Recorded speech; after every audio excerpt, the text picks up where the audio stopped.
அம்மாவின்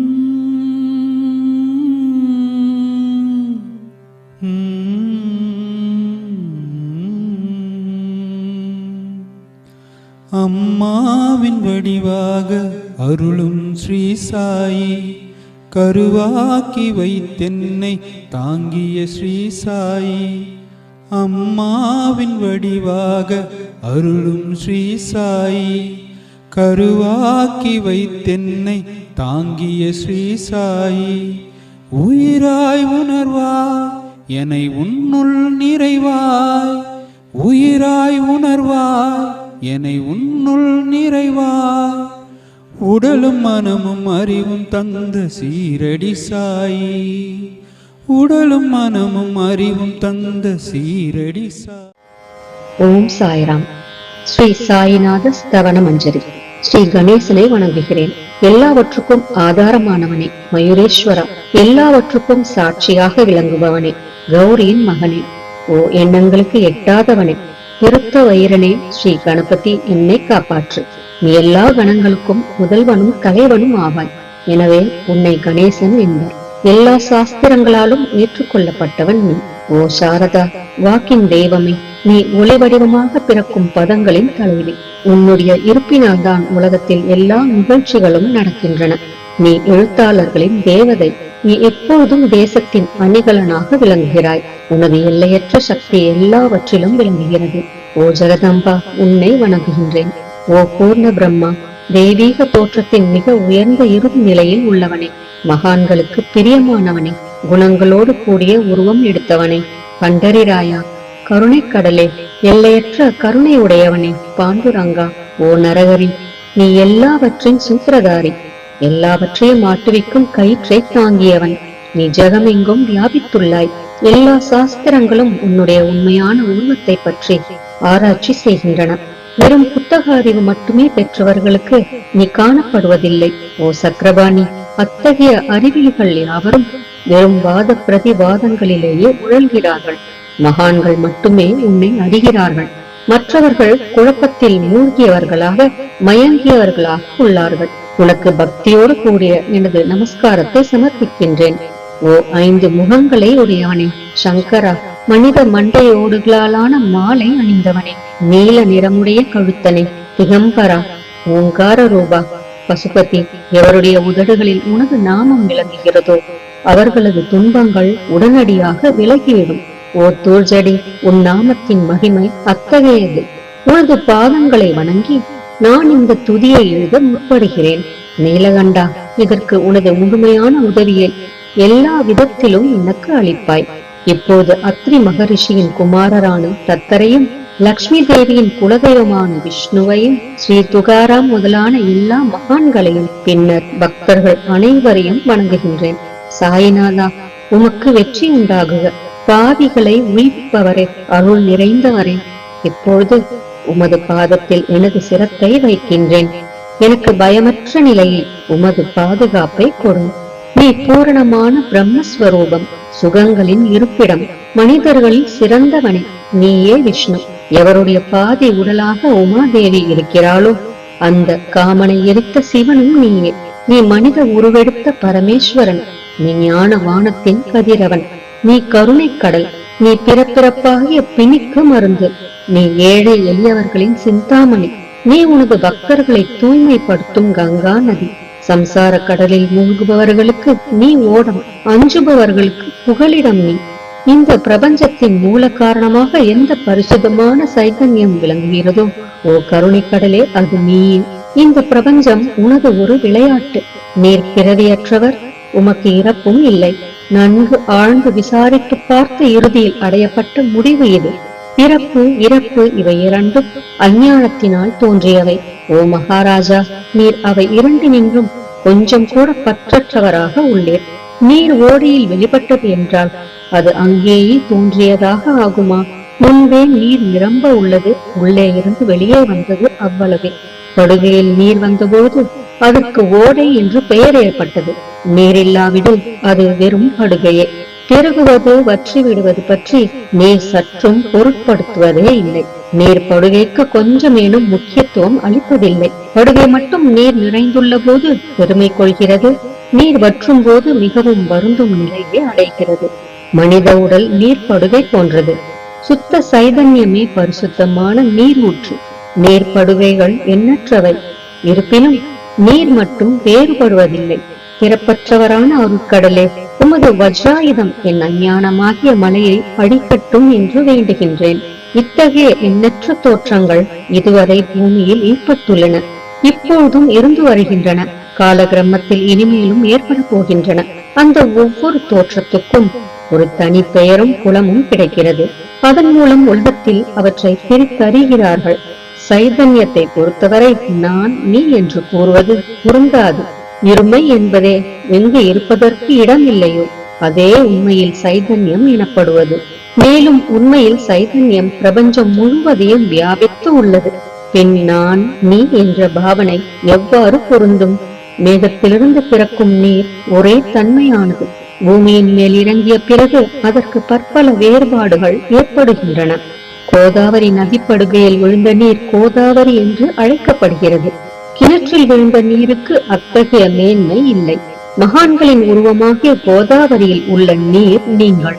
நாங்கள் குளம், குட்டை, கிணறு போன்றவர்கள். நம்மிடையே உள்ள வேறுபாடு இதுவே.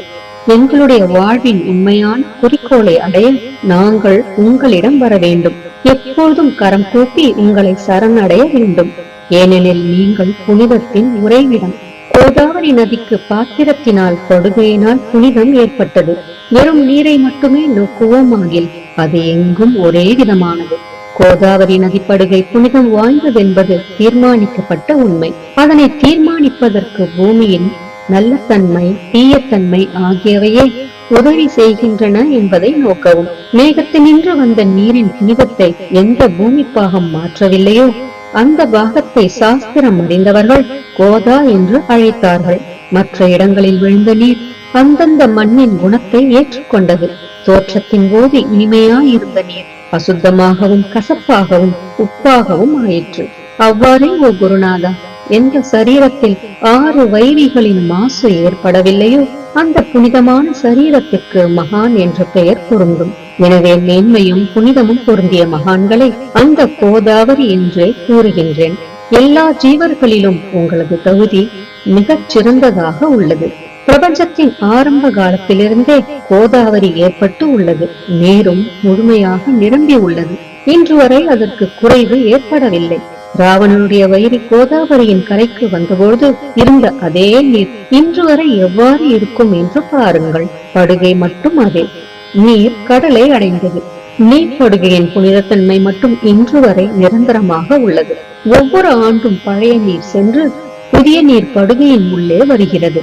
பாபா அதே நியாயம் உங்களுக்கும் பொருந்தும். ஒவ்வொரு நூற்றாண்டும் ஓராண்டை போலவும் அந்த நூற்றாண்டில் தோன்றிய சாதுக்கள் நீரை போலவும் அவர்களுள் மிக பெரிய மகான்கள் அலைகள் போலவும் உவமிக்கப்படுகிறார்கள். இந்த மகான்களின் உருவமாகிய கோதாவரியில் முதல் ஆண்டில் சனதர், சனகர், சனந்தனர் முதலியோரின் வெள்ளம் ஏற்பட்டது. பின்னர் நாரதர், தும்புரு, பிரகலாதன், பலிராஜா, சபரி, அங்கதன், வாயுகுமாரன், விதுரர், கோபர்களும் கோபிகைகளும் தோன்றினர். இவ்வாறு இன்று வரை ஒவ்வொரு நூற்றாண்டிலும் ஒன்றன் பின் ஒன்றாக மகான்களின் வெள்ளம் ஏற்பட்டு வந்துள்ளது. நான் அதனை வர்ணிப்பதற்கு இயலாதவனாக உள்ளேன்.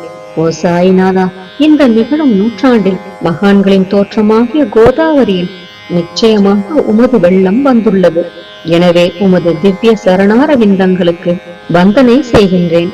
மகாராஜா, எனது துர்குணங்களை கொஞ்சம் கூட பொருட்படுத்த வேண்டாம். நான் ஏழை, எளியவன், அஞ்ஞானி, பாவிகளுக்குள்ளே தலை சிறந்தவன், எல்லா துர்குணங்களும் பொருந்தியவன். ஆனால் என்னை நிராகரிக்க வேண்டாம். பரிசக்கள் இரும்பினுடைய குறைகளை பொருட்படுத்துவதில்லை. கோதாவரி நதி தன்னை அடைந்த கிராமத்து சிறு ஓடைகளை திருப்பி அனுப்புவதில்லை. உங்களுடைய அருள் நோக்கை செலுத்தி என்னிடமுள்ள எல்லா தீய குணங்களையும் விரைவாக அழித்து விடுங்கள். அடியேனுடைய வேண்டுதல் இதுவே. பரிசக்கல்லின் தொடர்பு ஏற்பட்டும் இரும்பின் இரும்புத்தன்மை அழிக்கப்படாவிட்டால் குருநாதா, அது பரிசக்கல்லின் பெருமைக்கு இழுக்கு. என்னை பாவியாகவே இருக்கும்படி வைக்காதே. தாங்கள் தாழ்வும் அடைய வேண்டாம். நீங்கள் பரிசக்கல், நான் இரும்பு. எனது அபிமானம் உமதே என்பதை பாருங்கள். குழந்தை எப்பொழுதும் தவறுகள் செய்கிறது. ஆனால் தாய் சினம் கொள்வதில்லை. இதை நினைவில் கொண்டு எனக்கு உங்கள் அருளாகிய பிரசாதத்தை அளிப்பீராக. ஓ சத்குரு சாய்நாதா, நீயே எனது கற்பகத்தரு. சம்சார சாகரத்தை கடக்க உதவும் சிறந்த படகு நிச்சயமாக நீயே. நீயே காமதேனு, சிந்தாமணி.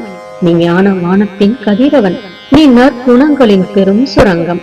ஸ்வர்க்கத்திற்கு செல்ல உதவும் படிகளும் நீயே. ஓ புண்ணியங்களின் இருப்பிடமே, சுத்திகரிப்பவரில் சிறந்தவரே. ஓ சாந்தமூர்த்தியே, ஆனந்தத்தின் உறைவிடமே, பிரம்மஸ்வரூபா, பரிபூரணனே, வேறுபாடு அற்றவனே, ஞானக்கடலே, ஓ ஞானத்தின் உருவமே, மனிதர்களில் சிறந்தவனே, பொறுமை சாந்தி ஆகியவற்றின் உறைவிடமே, பக்தர்களின் இளைப்பாறும் இடமே, என்பால் மகிழ்வு நிறைந்த உன் அருள் நோக்கை செலுத்து. சத்குரு மச்சிந்திரரும் நீயே, மகாத்மா ஜாலந்தரரும் நீயே. நீயே நிவர்த்திநாதரும் ஞானேஸ்வரரும் ஆவாய். கபீர், ஷேக் முகமது, ஏசுநாதர் ஆகியோரும் நீயே. நீயே போதலாவும் சாவதாமாலியும், உண்மையில் ராமதாசரும் நீயே. சாய்நாதா, நீயே துகாரம், சகாராம் மகாராஜும் மாணிக்க பிரபுவும் நீயே. உமது இந்த அவதாரம் உண்மையில் அறிய முடியாத விதமாக உள்ளது. தங்களுடைய ஜாதியை பற்றி எவரும் அறிந்து கொள்ளும்படி தாங்கள் விடவில்லை. சிலர் உங்களை முஸ்லிம் என்கின்றனர், சிலர் அந்தனர் என்கின்றனர். கிருஷ்ணனுக்கு சமமான லீலைகளை தாங்கள் செய்கிறீர்கள். ஸ்ரீ கிருஷ்ணரை பார்த்து பலரும் பலவிதமாக பேசினர். சிலர் எதுகுலத்து அரிய ஆபரணம் என்றனர், சிலர் இடையன் என்றனர். யசோதை மென்மையான குழந்தை என்றாள். கம்சன் மகா காலன் என்றான். உத்தவர் அன்பு வடிவானவன் என்றார். அர்ஜுனன் பூர்ண ஞானி என்றான். அவ்வாறே தங்களை பற்றியும் தத்தமது மனதில் நிச்சயப்படுத்தியதற்கு தக்கபடி அவரவர்கள் அழைக்கின்றனர். மசூதி உங்களது இருப்பிடம். உமது காதுகள் குத்தி இருக்கப்படவில்லை. உங்களது பாதியா சரங்கையும் பார்த்துவிட்டு உங்களை முஸ்லிம் என்று கூறுவது பொருத்தமாகவே உள்ளது. அவ்வாறே கருணை வடிவான உமது அக்னி வழிபாட்டை பார்த்து நீங்கள் இன்றுதான் என்று எங்கள் மனதில் நிச்சயம் ஏற்பட்டது. ஆனால் வெளி விவகாரங்களில் உள்ள இத்தகைய வேறுபாடுகளை தர்க்கவாதிகளே விரும்புவார்கள். உண்மையான ஞானத்தில் ஆர்வமுள்ள பக்தர்கள் அவற்றுக்கு முக்கியத்துவம் அளிக்க மாட்டார்கள். நீங்கள் பிரம்மத்தின் நிலையில் விளங்குகிறீர்கள். உங்களுக்கு ஜாதியும் கோத்திரமும் இல்லை. வேறு எல்லோருக்கும் குருமூர்த்தியாகவும் ஆதி காரணமாகவும் உள்ளீர். முஸ்லிம் இந்துக்களிடையே பகைமை ஏற்பட்டதால் அவர்களை ஒற்றுமைப்படுத்துவதற்காக மசூதி அக்னி இரண்டையும் ஏற்று பக்தர்களுக்கு உங்கள் லீலையை காட்டினீர்கள். தாங்கள் ஜாதி மதங்களுக்கு அப்பாற்பட்டவர். நீங்கள் பிரம்மமே. உண்மையில் நீங்கள் அது தத்துவமசி.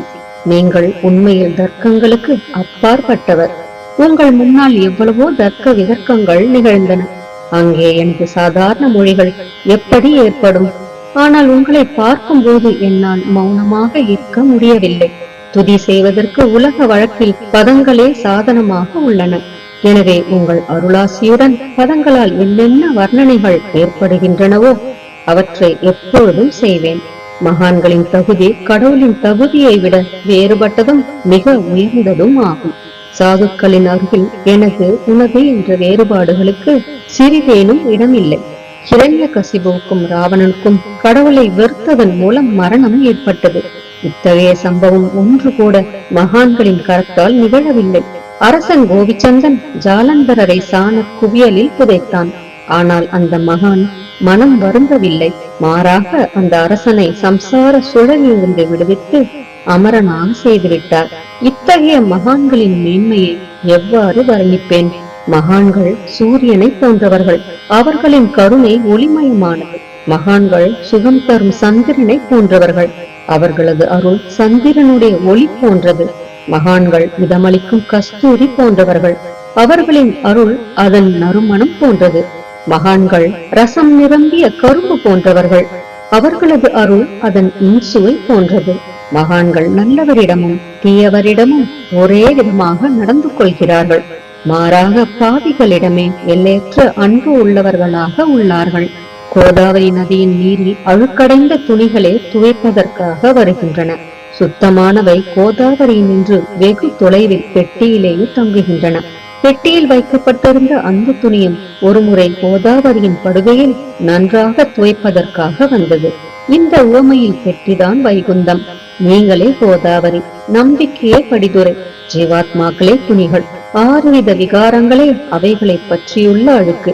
உங்களது பாதார விந்தங்களை தரிசிப்பதே கோதாவரி ஸ்நானமாகும். எல்லா அழுக்குகளையும் போக்கி சுத்தப்படுத்துவதில் நேர் மிகுந்த சாமர்த்தியசாலி. சம்சாரத்தில் உழலும் ஜனங்களாகிய நாங்கள் மேலும் அழுக்கு படிந்தவர்களாக உள்ளோம். எனவே மகான்களின் தரிசனம் பெறுவதற்கு உரிமை பெற்றவர்கள் நாங்கள். கோதாவரி நதியில் நீர் நிரம்பி உள்ளது. படித்துறையில் துவைப்பதற்கான அழுக்கு துணிகள் உள்ளன. அவை அப்படியே துவைக்கப்படாமல் கிடந்தால் அது உண்மையில் கோதாவரிக்கு இழுக்கு ஆகும்.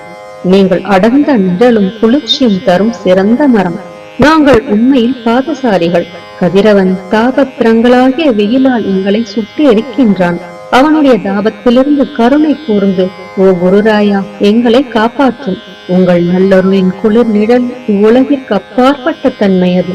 மரத்தின் அடியில் அமர்ந்ததும் ஒருவன் மேலே இருந்து வெயிலை உணர்வானாகின் அந்த மரத்தை எவர் நிழல் தரும் மரம் என்று கூறுவர். உமது அருளின்றி உலகில் நன்மை என்பது ஏற்படுவது இல்லை. தர்மத்தை நிலைநிறுத்துவதற்காக சேஷிஷாயி அர்ஜுனனுக்கு நண்பனானான். விபீஷணன் சுக்ரீவனுடைய அருளினாலேயே அரசன் ஸ்ரீராமனின் அருகாமையை அடைந்தான். மகான்களின் மூலமாகத்தான் ஸ்ரீஹரி மேன்மை அடைந்தார். எந்த பிரம்மத்தை பற்றி வேதங்களில் கூட வர்ணிக்கப்படவில்லையோ அத்தகைய பிரம்மத்தை உலகத்தில் சகுனமாக செய்து வெட்க வைத்தார்கள் மகான்கள். தாமாஜி என்ற பக்தர் வைகுந்தபதியும் ருக்மணி வரணுமாகிய இறைவனை ஒரு மகா தாழ்ந்த குலத்தவராக உருவெடுக்கும்படி செய்தார்.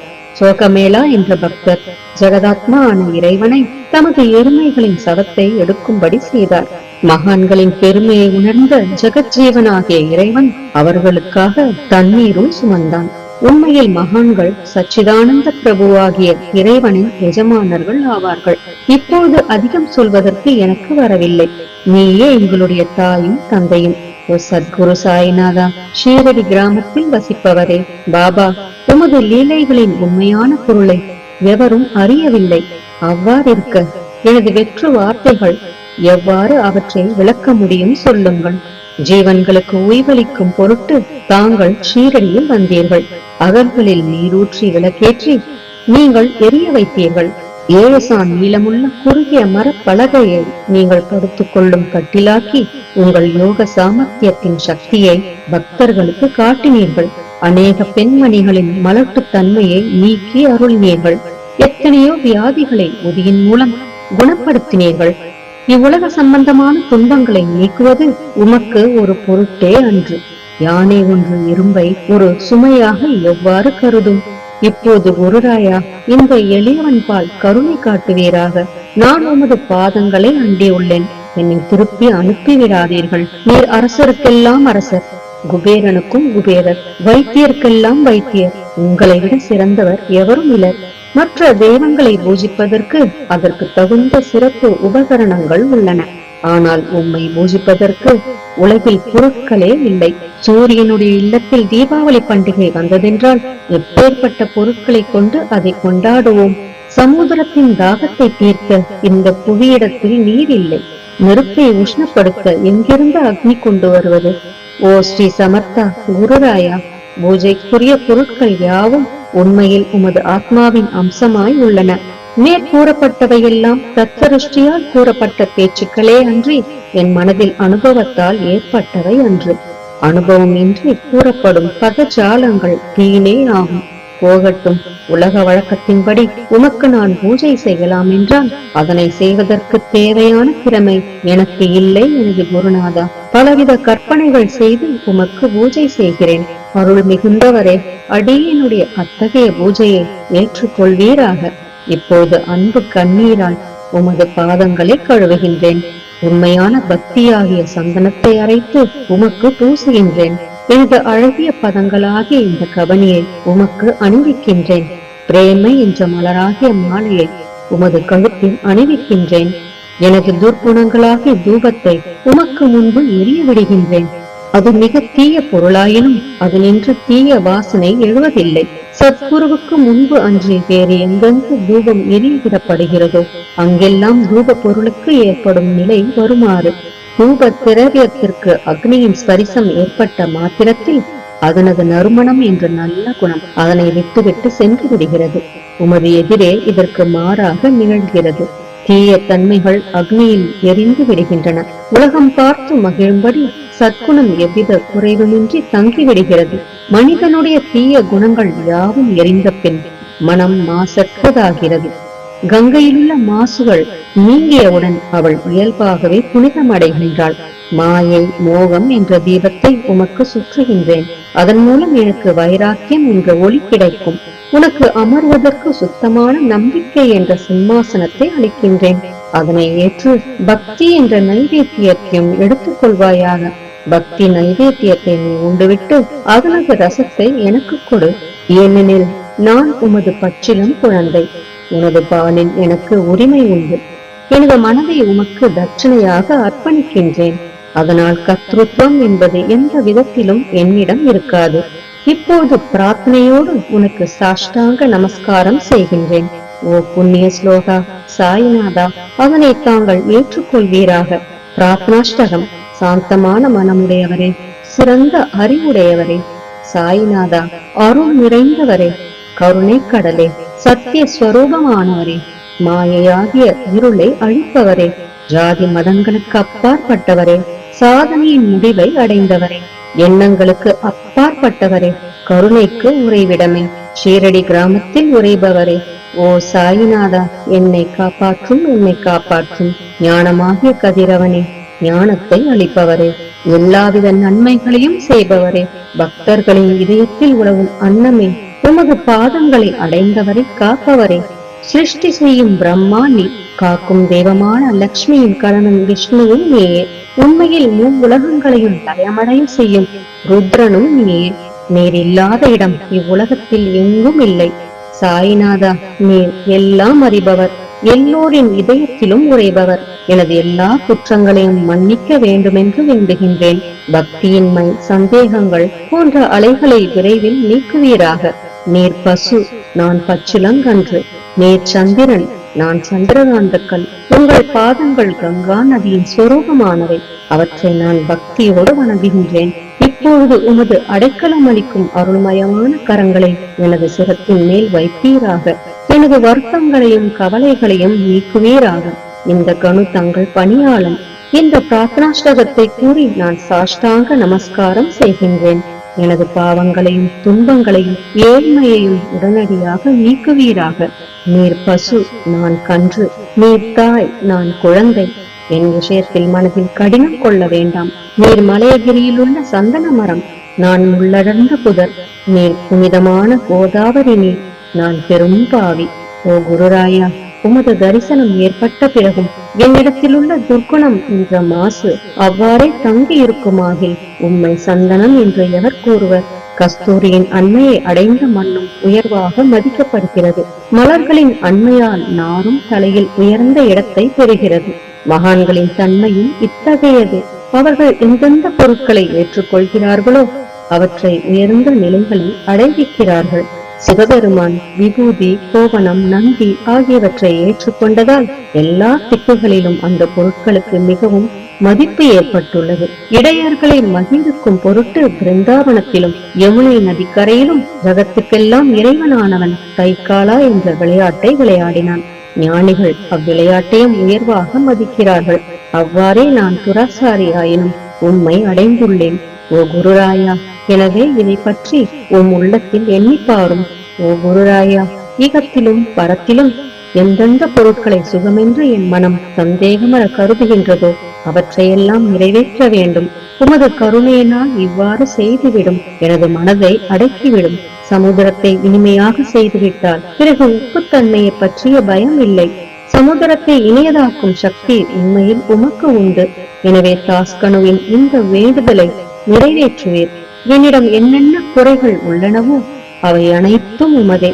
சித்தருக்கெல்லாம் அரசனான உமக்கு குறை என்பது பொருந்தாது. இப்போது அதிகமாக சொல்வது எதற்காக? நீரே எனக்கு ஆதாரம். தாயினுடைய இடுப்பில் உள்ள குழந்தை இயல்பாகவே பயமற்று இருக்கிறது.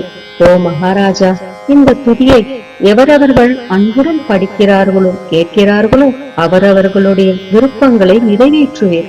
இந்த துதியை படிப்பவர்களின் கேட்பவர்களின் 3 வித தாபங்களும் ஓர் ஆண்டுக்குள் விலகிவிடும் என்பதே இந்த துதியின் மேல் உமது நிரந்தரமான அருளாசியாக இருக்கட்டும். ஸ்நானம் முதலியவற்றை செய்து சுத்தமாக ஆன பின் உங்கள் மனதில் சுத்தமான பக்தியோடு தினமும் இந்த துதியை படிக்கவும். இவ்வாறு செய்ய முடியாவிட்டால் ஒவ்வொரு வியாழக்கிழமை அன்றும் மனதில் சத்குரு மூர்த்தியை இருத்தி படிக்கவும். அதுவும் கூட இயலாவிடில் ஏகாதசி தோறும் அதன் விளைவுகளை பார்ப்பதற்காக இந்த துதியை படியுங்கள். துதியை படிப்பவர்களுக்கு இறுதி கணத்தில் உயர்ந்த நிலையில் குருமூர்த்தி அளிப்பார். நான் சொல்வதை கேட்டுக் கொண்டிருப்பவர்களே, இவ்வுலகியல் ஆசைகளை அவர் விரைவில் நிறைவேற்றுவார். இந்த துதியை பாராயணம் செய்வதால், மீண்டும் மீண்டும் படிப்பதால் முட்டாள்கள் அறிவாளிகள் ஆவார்கள். எவருக்காயினும் வாழ்நாள் குறைவாக இருப்பின் அவர்கள் இதை படிப்பதால் 100 ஆண்டு ஆயுள் உள்ளவர்கள் ஆவார்கள். இந்த துதியை படிப்பதால் செல்வத்துக்கு குறைவு இருந்தால் குபேரன் அவர்களது இல்லத்துக்கு வந்து பணி செய்வான். இது சத்தியம் என்று மும்முறை உரைக்கின்றேன். சந்ததியற்றவர்களுக்கு இந்த துதியை படிப்பதால் குழந்தை செல்வம் கிட்டும். இதனை படிப்பவர்களின் ரோகங்கள் முற்றிலும் நீங்கிவிடும். தினந்தோறும் இந்த துதியை பாராயணம் செய்வதால் பயமும் கவலைகளும் நீங்கிவிடும். மதிப்பும் மரியாதையும் உயரும். அழிவற்ற பிரம்மத்தை உணர்வார்கள். ஓ அறிவாளிகளே, உங்களது மனதில் இந்த துதியை பற்றி நம்பிக்கை கொள்ளுங்கள். தர்க்கங்கள், தவறான எண்ணங்கள் ஆகியவற்றுக்கு கொஞ்சம் கூட இடம் கொடுக்க வேண்டாம். ஷீரடி சேஸ்திரத்துக்கு யாத்திரை செல்லுங்கள். பாபாவின் திருவடிகளை மனதில் இருத்துங்கள். அவர் அநாதைகளின் உறவினர். பக்தர்களின் விருப்பங்களை பூர்த்தி செய்யும் கற்பகத்தரு. அவருடைய பேராணையினாலேயே இந்த துதியை எழுதினேன். இல்லாவிடில் பாமரனாகிய என்னால் இத்தகைய படைப்பு எவ்வாறு ஏற்பட முடியும்?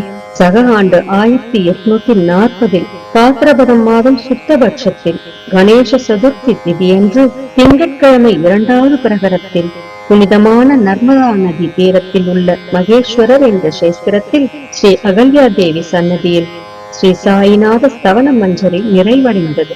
மகேஸ்வரம் என்ற புகழ்பெற்ற சேஸ்திரத்தில் இந்த துதி நிறைவடைந்தது. ஸ்ரீ சாயிநாதர் என் மனதில் புகுந்து ஒவ்வொரு பதத்தையும் என்னை கூற வைத்தார். தாமோதரன் என்ற சீடன் இந்த துதியை எழுதினான். தாஸ்கனுவாகிய நான் எல்லா மகான்களுக்கும் பணியாள். ஸ்ரீ சாயிநாத ஸ்தவன மஞ்சரி சம்சார சாகரத்தை கடக்க உதவட்டும். ஓ பாண்டுரங்கா, இதுவே தாஸ்கனுவின் பக்தி மிகுந்த பிரார்த்தனை. மங்களம் மங்களம் சுபமங்கலம். ஜெய் ஜெய் சாயம்.